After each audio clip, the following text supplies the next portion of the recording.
Buenas, soy Ander Goicoechea Pérez, profesor de la Universidad del País Vasco en la Facultad de Ciencias Sociales y de la Comunicación, y me gustaría trasladaros la importancia de la verisimilitud en el film que trata la memoria histórica. El cine es una forma de traer la memoria histórica a la discusión pública y es por ello que nos disponemos a analizarlo. Es especialmente interesante el uso del cine para analizar la interpretación actual de la memoria histórica, y el objetivo de esta investigación es saber cuáles han sido las representaciones de la memoria colectiva asociada a la guerra y al conflicto. Para resumirlo de una manera, sería qué dice el cine de nuestro pasado y cómo lo dice. Los artefactos fílmicos crean y difunden imágenes, versiones e interpretaciones de un pasado conflictivo, influyendo en la imaginación colectiva, y hay que decir que claramente ese proceso creativo no es nada inconsciente.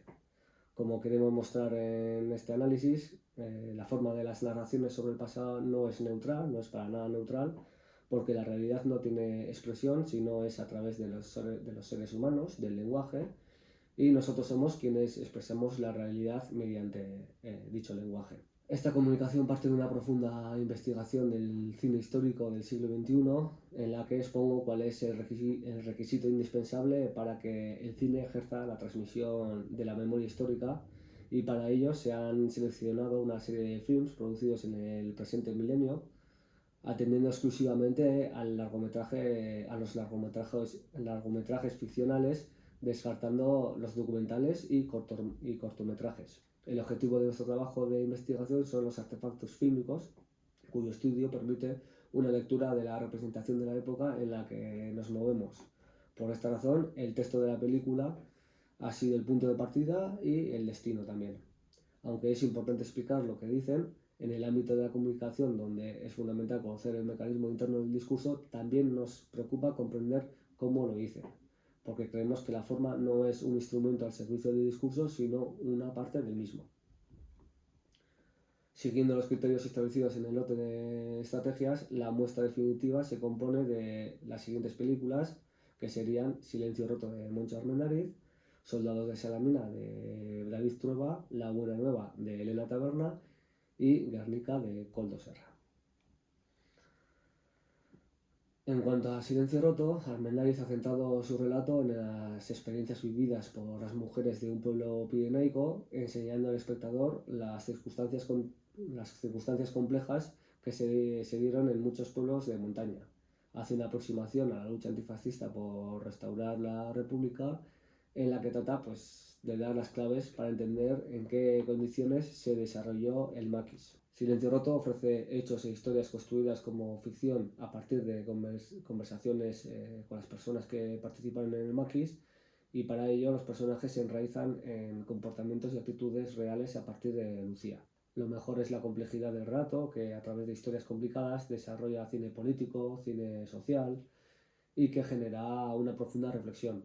Estas historias complicadas son las que hacen creíble una película, acompañada del diálogo y comportamientos de los personajes. Armendáriz no rechaza una posición ideológica clara, pero reconoce la complejidad de la realidad, que en la guerra las víctimas y los verdugos se encuentran en ambos lados, y en una sociedad dividida por vencedores y vencidos, la mujer en situación de desamparo sufría en silencio insultos, represión y persecuciones. Soldados de Salamina aborda la memoria histórica desde una perspectiva interesante, porque en realidad no es una película sobre la guerra civil, aunque sí que lo parezca.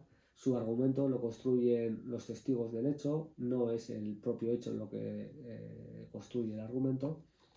Y lejos de la guerra propone un estudio desde una perspectiva de principios del siglo XXI.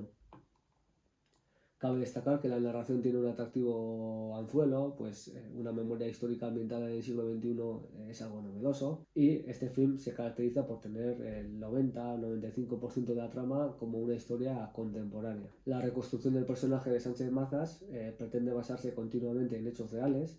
Así, en esta película, basado en la recuperación de la memoria, difícilmente se puede apreciar cuáles son los personajes reales y los ficticios mediante las manifestaciones de los testigos, directos e indirectos.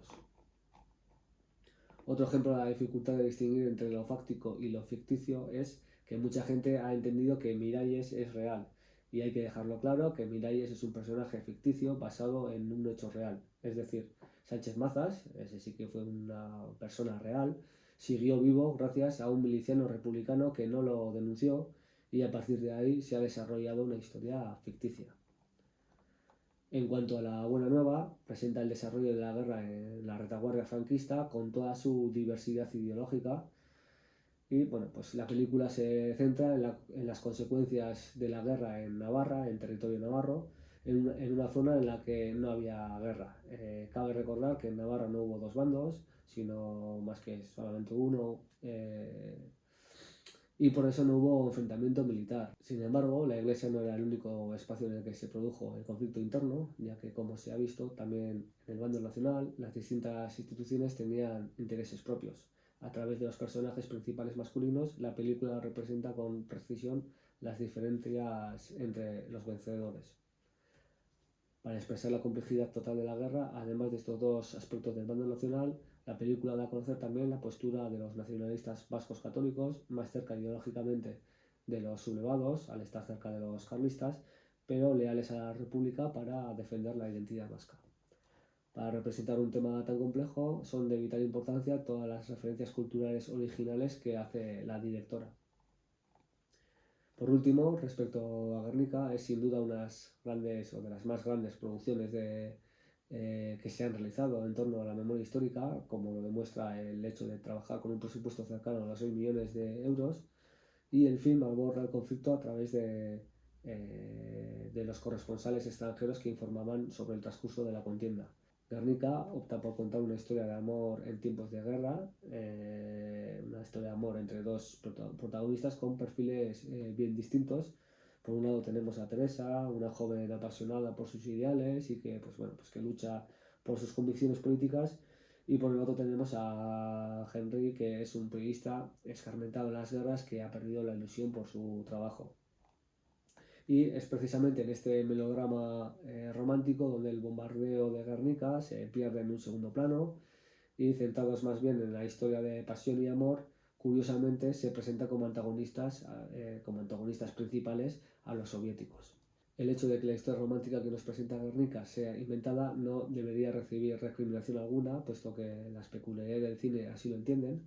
Eso no interfiere en la rigurosidad del film, pero el problema de este film es que presenta o que está repleta de inexactitudes históricas. Dicho esto, me gustaría trasladar las principales conclusiones. En sus creaciones cinematográficas, los cineastas trabajan las inquietudes y conflictos políticos de la sociedad, por lo que a lo largo del nuevo milenio han abordado la memoria histórica con sus habilidades y sus errores. En este sentido, el error más común que encontramos o que hemos encontrado es no haber conseguido enfrentarse al pasado lo suficiente, ya que tienden a simplificar demasiado la imagen de los protagonistas que vivieron un episodio tan complicado. El cine es una vía para entender mejor nuestro pasado y por lo tanto nuestro presente también. Eso no significa que el autor tenga que ofrecer una historia llena de exactitudes, porque no es la función del cine. Como producto dependiente de un mercado, pues el cine necesita su atractivo, por lo que en lugar de representar historias reales, deben presentar historias verosímiles adaptadas a las necesidades del audiovisual y del cine. Así, la película necesita rigor para ser el emisor de la memoria colectiva, y digamos que una película que se aleja del rigor difícilmente puede cumplir esa intención. Ejemplo de ello es Guernica, que hace una aproximación de un acontecimiento trágico abordando un audaz melodrama romántico, pero al estar lleno de inexactitudes históricas, pues no sirve como relato histórico. Los errores históricos, el desmesurado impacto de la URSS en el territorio republicano y el abandono de los distintivos de Euskadi hacen que se aleje de su misión principal, y a falta de rigor pues falla el artefacto fílmico. Las otras tres películas son muy diferentes, tanto en Silencio Roto como en Soldados de Salamina y La Buena Nueva. Los autores han realizado un arduo trabajo de documentación. Por tanto, esta es la primera característica de la película, que aborda la memoria colectiva, una preproducción bien trabajada. Las tres películas mencionadas demuestran que el trabajo de documentación es una aproximación verosímil, es decir, el relato se construye a partir del trabajo de documentación. Muchas gracias por vuestra atención y podéis poner cualquier comentario.